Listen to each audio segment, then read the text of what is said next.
రక్షణ లేని వారు పెద్దవారు అయినా ఏ వారైనా సరే దేవుని దృష్టికి అందరూ ఒకేలా కనబడుతున్నారు. మన నీతి ఆయన దృష్టికి మురికి గుడ్డల వలె కనిపిస్తుంది. ఏంది మన బ్రతుకు? ఆలోచించమొకసారి.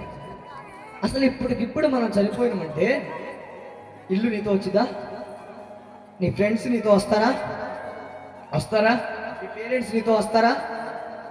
పేరెంట్స్ అయితే కొంచెం ఎక్కువ బాధపడతారు, అవునా? ఎవరో రారు.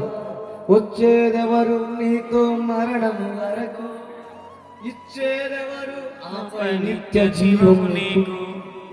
నిత్య జీవం ఇచ్చేదెవరు తెలుసా? యేసే నిజ దేవుడు, నిత్య జీవమిస్తాడు, మరణమైన జీవమైన. యేసే నిజ దేవుడు, నిత్య జీవమిస్తాడు, మరణమైన జీవమైన. ఈ మాట అర్థమైందా? మరణమైన జీవమైన నిన్ను విడవని వ్యక్తి ఒక ఆయన ఉన్నాడు. ఆయనే మన కోసం పుట్టి, పశువుల పాకలో పుట్టి మన కోసం చనిపోయినటువంటి వ్యక్తి